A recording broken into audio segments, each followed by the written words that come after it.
بسم الله الرحمن الرحيم.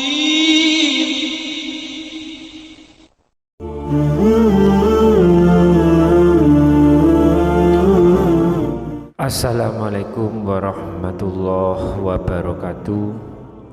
Alhamdulillahirabbil alamin, wassalatu wassalamu ala asrofil anbiya'i wal mursalin, nabiyina wa habibina Muhammadin wa ala alihi wa sahbihi ajmain wa man tabi'ahum bi ihsanin illa yaumiddin.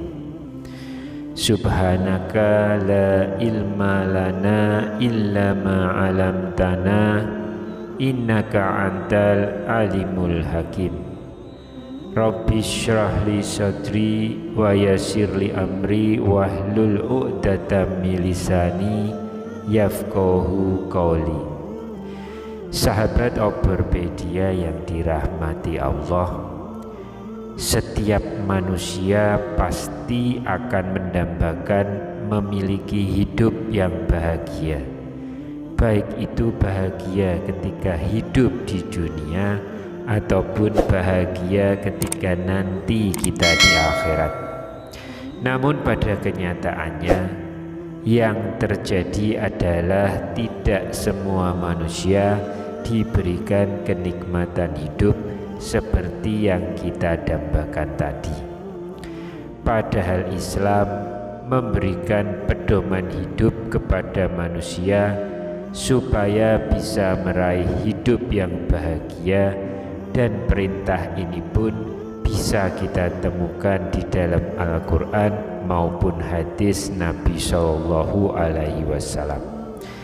Misalkan di dalam Quran surat Al-Mu'minun ayat ke-1 hingga ke-9, Allah Subhanahu wa Ta'ala telah berfirman kepada kita, Qad aflahal mu'minun, sungguh beruntunglah orang-orang mukmin, alladzina hum fi salatihim khasyi'un, yaitu orang-orang yang khusyuk dalam sholatnya, waladzina hum 'anil lahwi mu'ridun, orang-orang yang meninggalkan perbuatan dan perkataan yang tidak berguna, waladzina hum lizzakati fa'ilun, orang-orang yang menunaikan zakat, waladzina hum li furujihim hafizun, dan orang-orang yang menjaga kemaluannya,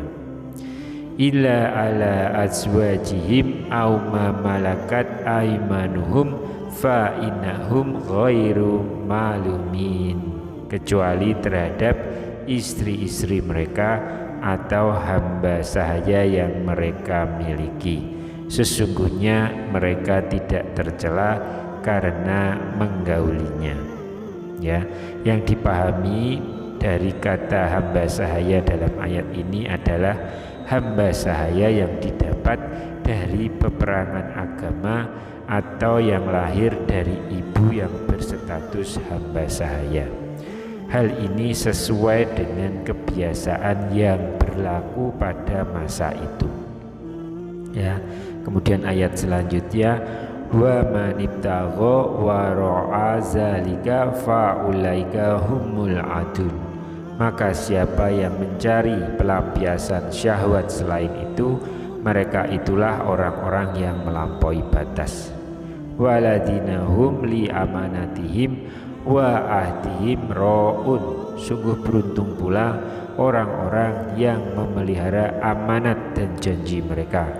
Waladzina hum ala salawatihim yuhafizun, serta orang-orang yang memelihara sholat mereka.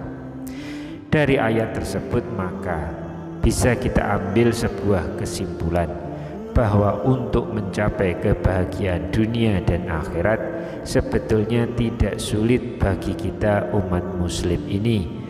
Namun kita sebagai manusialah yang terkadang justru malah membuat hal itu menjadi sulit untuk kita sendiri.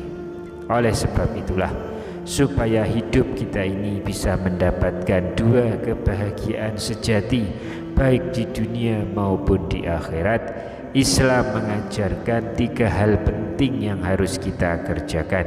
Apa sajakah itu? Yang pertama adalah beristighfarlah saat kita jatuh dalam kubangan dosa. Bahwa ketika kita berbuat dosa, maka iman seorang mukmin itu akan mendorong kita untuk segera berinabah atau kembali kepada Allah dan segera bertaubat. Oleh sebab itu, Allah Subhanahu wa Ta'ala tak pernah bosan-bosannya menyeru kepada hamba-hambanya yang beriman untuk segera bertaubat. Allah Subhanahu wa Ta'ala telah berfirman dalam Quran surat At-Tahrim ayat ke-8, wahai orang-orang yang beriman, bertobatlah kepada Allah dengan taubat yang semurni-murninya. Mudah-mudahan Tuhanmu akan menghapus kesalahan-kesalahanmu dan memasukkanmu ke dalam surga yang mengalir di bawahnya sungai-sungai pada hari ketika Allah tidak menghinakan Nabi dan orang-orang yang beriman bersamanya. Cahaya mereka memancar di hadapan dan di sebelah kanannya. Mereka berkata, "Ya Tuhan kami, sempurnakanlah untuk kami cahaya kami dan ampunilah kami. Sesungguhnya Engkau Maha Kuasa atas segala sesuatu." Dalam ayat yang lain kita petik satu kalimat terakhir di ayat tersebut, yaitu di dalam Quran surat An-Nur ayat 31. Allah Subhanahu wa Ta'ala juga telah mengingatkan, "Wa tubu ilallahi jami'an ayyuhal mu'minuna la'allakum tuflihun." Bertobatlah kamu semua kepada Allah, wahai orang-orang yang beriman, agar kamu beruntung. Dari 2 ayat tadi maka bisa kita simpulkan bahwa jika seseorang yang beriman kemudian ia melakukan perbuatan dosa, maka ia akan menjadikan imannya tersebut sebagai tempat berlindung. Sehingga dengan begitu, maka iman tersebut akan membimbingnya untuk segera bertaubat dan memperbanyak istighfar dan menjauhi perbuatan dosa. Karena kita semua mengetahui bahwa tidak ada sesuatu pun yang berat bagi Allah untuk menutupi atau bahkan menghapus dosa-dosa kita yang sebesar apapun apabila kita mau bertobat dengan sungguh-sungguh. Allah Subhanahu wa Ta'ala telah berfirman dalam Quran surat Az-Zumar ayat 53, "Qul ya ibadiyallazina asrafu ala anfusihim la taqnatu mir rahmatillah innallaha yaghfiruz dzunuba jami'a innahu huwal ghafurur rahim." Katakanlah Nabi Muhammad, wahai hamba-hambaku yang melampaui batas dengan menzolimi dirinya sendiri, janganlah berputus asa dari rahmat Allah. Sesungguhnya Allah mengampuni dosa semuanya. Sesungguhnya Dialah yang Maha Pengampun lagi Maha Penyayang. Yang dimaksudkan dengan dosa semuanya ini adalah semua dosa bisa diampuni oleh Allah kecuali dosa syirik. Lihat surah An-Nisa ayat ke-48. Dari ayat tersebut Allah ingin mengatakan kepada hamba-hambanya, khususnya yang masih memiliki iman, untuk segeralah bertaubat.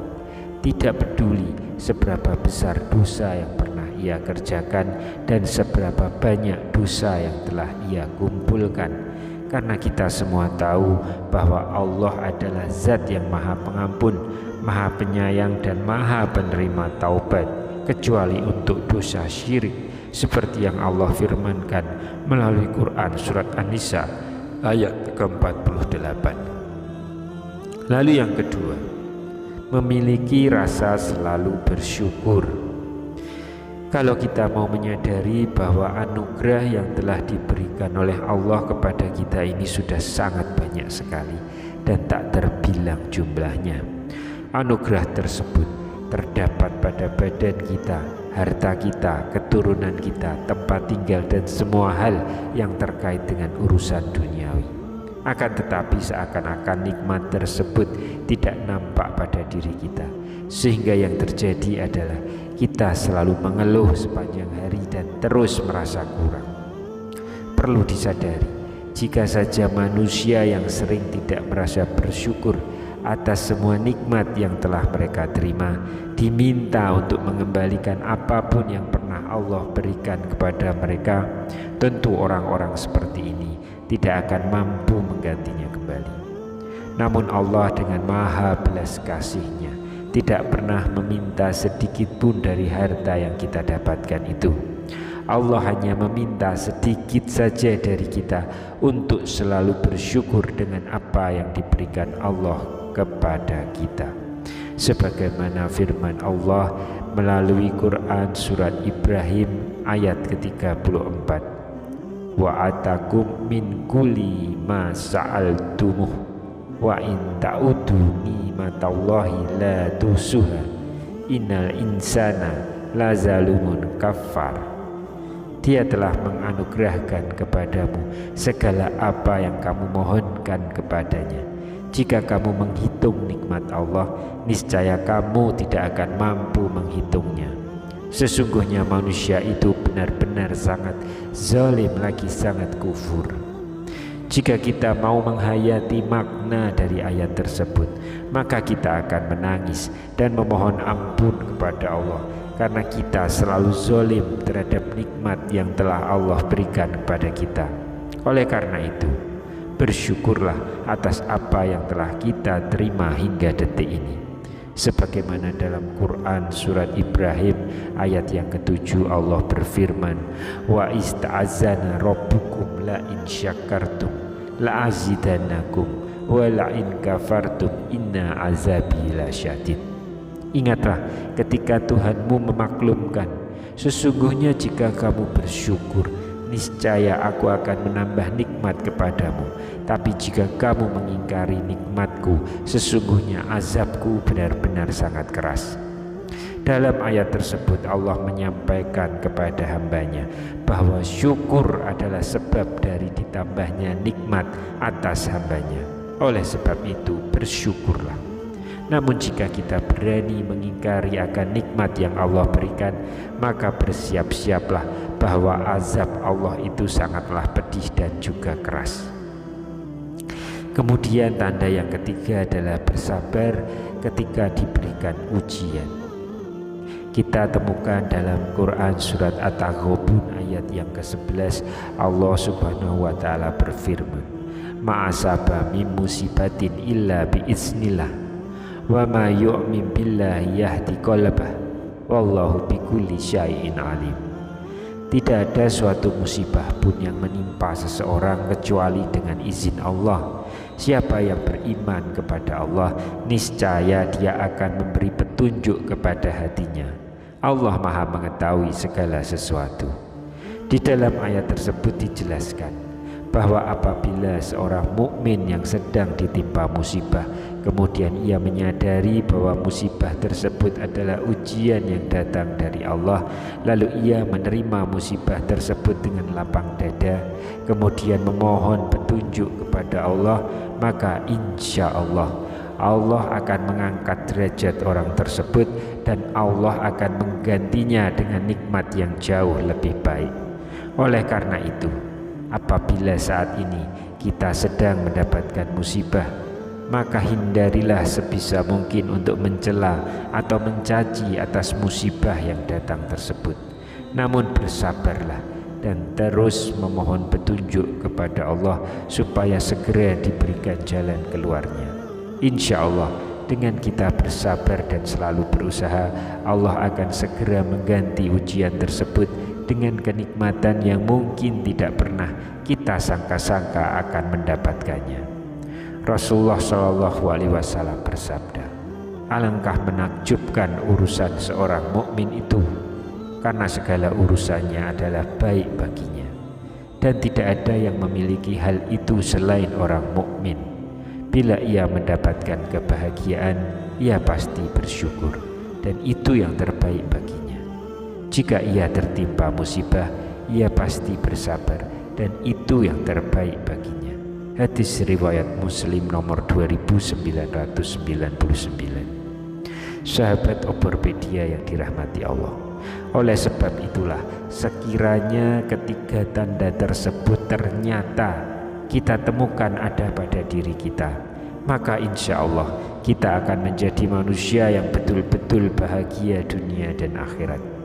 Semoga Allah Subhanahu wa Ta'ala tidak pernah berhenti melimpahkan rahmat dan karunia-Nya kepada kita semua. Amin ya Rabbal Alamin. Demikian yang bisa saya bagikan pada kesempatan kali ini. Semoga pembahasan ini dapat memberikan manfaat untuk kita semua. Wassalamualaikum warahmatullahi wabarakatuh.